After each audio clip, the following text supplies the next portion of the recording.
Hello gamers! This is a week of my solo indie game dev progress. February 12th, I made some edits to my website, VuVuu.dev, then opened Unity, and launched the Schmeat vs. Greens project. Do raycasts hit triggers? Apparently by default they ignore trigger collisions, but wait, there's more. Would you look at that? They lied! So I disabled them, and now building selection works far better, besides when it doesn't work at all. When moving towers, the placed variable unchecks itself, but it didn't recheck itself if snapped back from an unplaceable tile. So I added the code to fix that, created a canvas, and added some UI elements to it. Very nice. Added a variable, a little code, and now UI pops up when selecting a tower. But the raycasts weren't hitting the UI, so I couldn't click the buttons. So I added this code, which didn't work, because those tower canvases didn't have an event camera attached, so no UI events were being sent from them. I added this code to fix that, and there we go. Added some variables, wrote some functions, and made a currency. Add text, throw it in here, more code. And now the towers are broken. There we go. Tower upgrades. Health bars. Looks good. Then I added some text for displaying wave number and made an animation for it. Add a couple lines of code and a little more. Almost works properly. Stop it from looping, and now it's good to go. Change the version number. Build. Wrote a little post on my website, February 13th. What is a good name for a project? Project Lobster it is. Drew some tiles, threw them in. Create a tile map. Shopee. Create tile palette. Create a folder. Tiles. Create the tiles. Very nice, but I want them smaller, so I made them half the size. Throw in those. Create script. Generate map. Create some variables. Add some code. More variables. Throw the script on the game manager object. Change the numbers. Didn't work. I forgot to call the function. It's something, but that ain't it. A little better.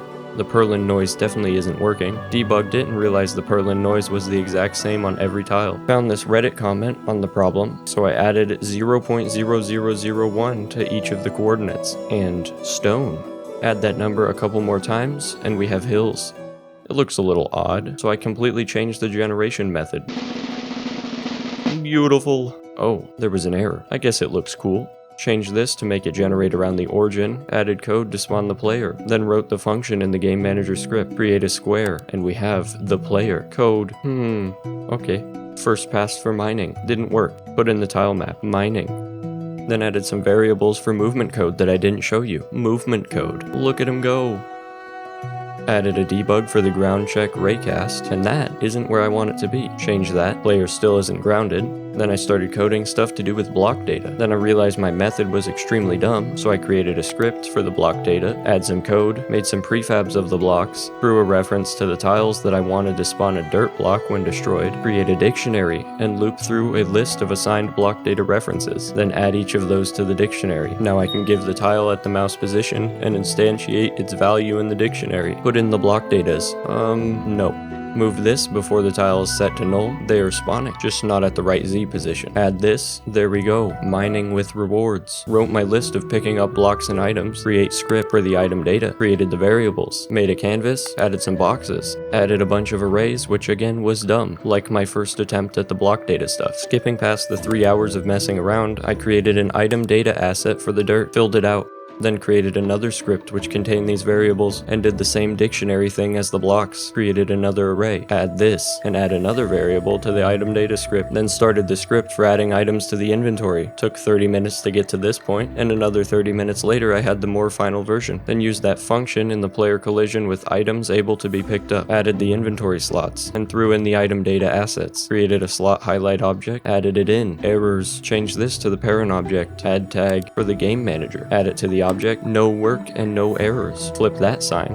It works, but not as initially intended. After some adjustments, the dirt works, but not the stone. There we go. Added some code for slot selection. Looking good. Then added checks for the number keys. Put in some code for if the item in the selected slot was placeable. Worked on the first try. Added code for a new version of the item slots, which looked like this. Works almost correct. Added code for inventory management. More code. Yeet the item if dragged outside of the inventory. First attempt brought many errors. Less errors. 5 hours after starting, I had the first working version. Some more tweaking, and the icon was showing and you could throw out items. February 14th.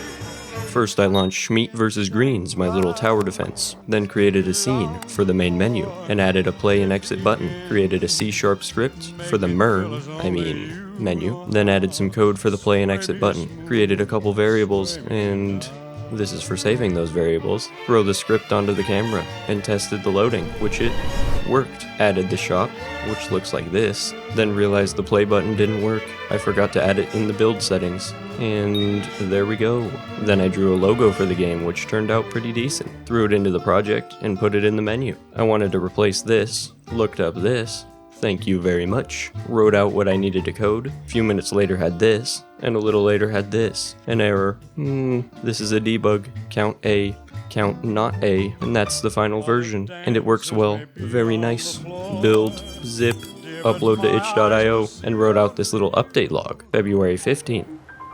First I opened Otok, opened the game manager script, and added this line which fixed a bug on the iOS version. Then made a banner for this channel that I already posted a video on, and added it to the channel. Created a new script, squash, added some variables, added a little code, add the script onto the buildings, a little more code, and it works wonderfully, as can be seen here. Change this to this. I mean, at least they aren't as skinny. Locked speed above 0, looks very good. Turned this into a percentage, made the speed dependent on size to make the bounce more noticeable on small objects. Very nice. Created a new script, placed variables, code, wrote code for the jiggle, add this line of code, created this thing, then started adding all of the new stuff to the buildings. After going through all of these objects and adding all these little objects to jiggle, I realized that I can just jiggle the parent object. So I guess time to change the code. Well, that was a waste of a half an hour. Anyways, I changed this code. The objects weren't detecting the collision. I grabbed all the objects, added a rigid body, and disabled the gravity. Now they were definitely colliding.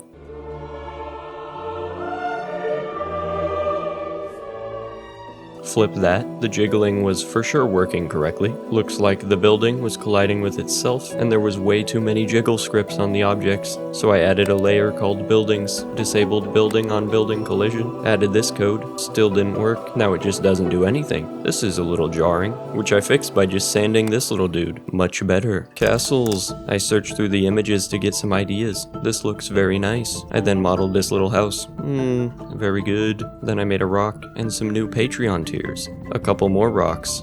Big rock. Too big rock. Select the rocks. Run the script. Throw them into the project. Dingle dongle. Create the material. Prefab them, make some adjustments, generate colliders, rock placement, added a couple variables, wrote this nice bit of code, threw the rocks into there, made sure the rocks would be deleted, and no rocks spawned. I forgored. Basically, first time's the charm. Change the version, build, zip, upload, change the description, switch to iOS, throw into Google Drive, download, archive, upload again, wrote what changed, add the build, add to review, and submit. February 16th.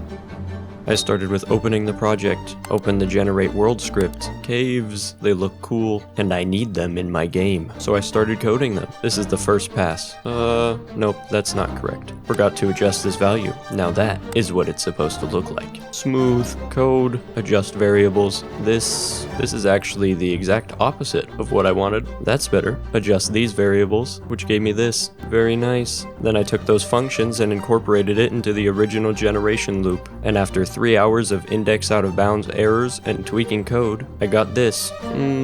Looks good, but a little off. Change this, and the first working version. I'm not generating an entire world yet, but it's looking pretty good. A sprite, create a file, and I drew the new placeholder character. If you're wondering why he's naked, it will be for character creation later on. I started drawing these tree sprites because I was gonna do tree generation for the game via script, but I think it'll just turn out better if I just draw the entire trees instead of tiles. So I drew a tree. Oh, that's a pretty cool looking tree.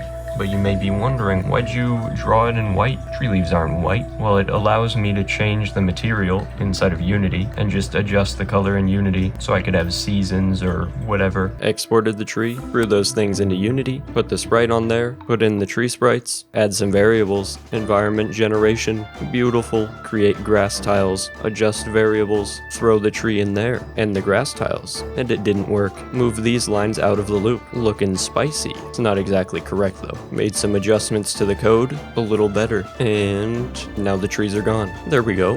turn off the tile collider on the grass, then redid my garbage attempt at variable jump height code. It's a little too spicy. Made adjustments, feels better, but it's a little floaty. Tweaked all the numbers, and it was looking good. Added this little collider to allow the character to climb up one block sections. Add some code to the on trigger enter, stay, and exit. Then I realized the moving bool was never used, so I added it. Almost works. Looks decent. I drew a rock and a stick, then the item version of each of those. Threw those in, prefab those items, create block data for the rock and stick, filled in the little bit of data, then created an item data asset for the rock, and put in those new data things. Thank you to my 5 patrons and 1 Ko-Fi supporter. Okay, goodbye.